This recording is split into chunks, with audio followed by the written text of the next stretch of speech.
You may not know, in fact, the Shoah Foundation has been working with partners in Rwanda since 2007, and some of them are here with us tonight.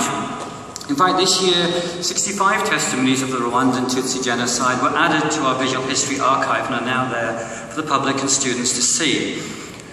To explain more, I'd like to welcome all the way from Rwanda one of our leading partners from the Aegis Trust and director of the Kigali Genocide Memorial, Freddy Mutanguha. Freddy.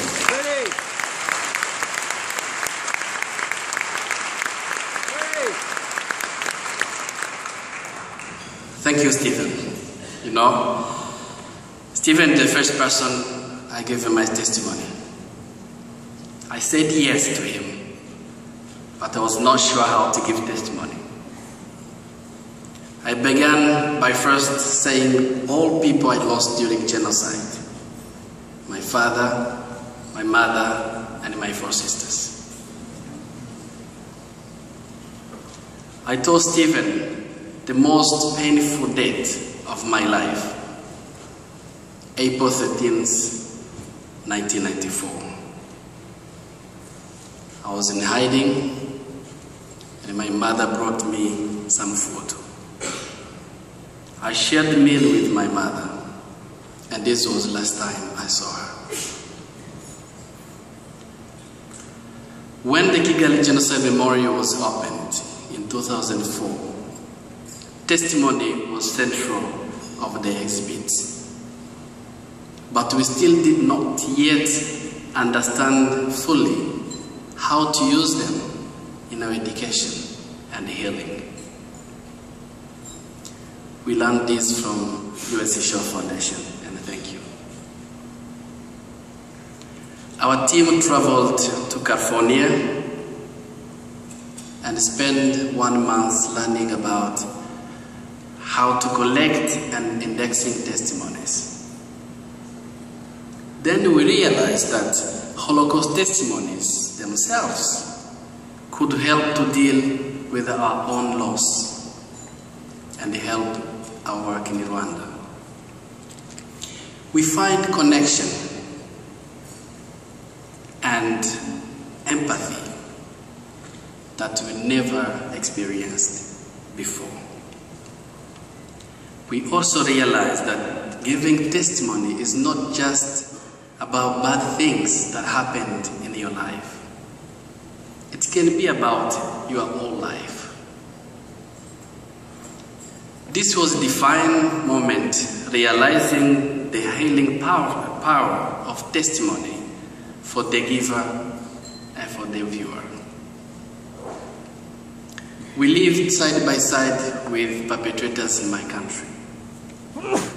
We need to learn about not being bystanders, and the testimony inspires us to stand up for truth and against injustice. Grace, you have seen on the screen earlier, she didn't want to walk away from injustice. Honorable Romeo Dalea didn't want to walk away from injustice. What was happening, he stayed with us, and our parents and our family passed away in his eyes. I have no doubt that when Stephen established Shoah Foundation, had this message about no walking away from injustice, and hearing the voice of our ambassador George Clooney, I think it's the message he wants to give us, all of us in the world. Hopefully you want to hear more about Grace and Vanessa's lives today. Thank you to so many in this room for helping us to work together with the Shoah Foundation. There's no word to express what this means for our young people in my country, to all of us as in Rwanda.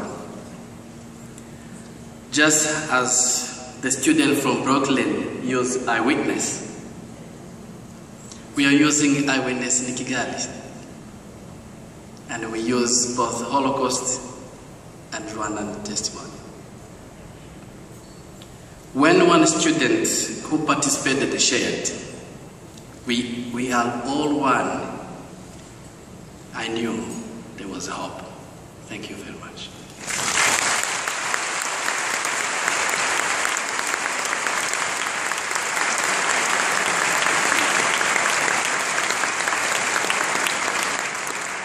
Freddy, what an inspiration. Our partnership continues with you, and I know will do for many years.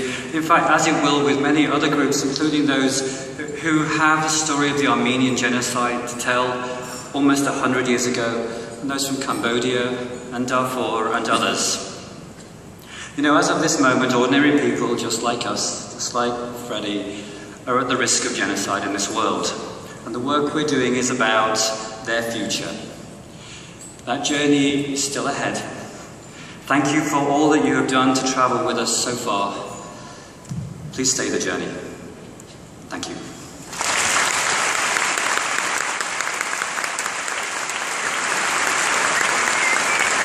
Please enjoy your dinner.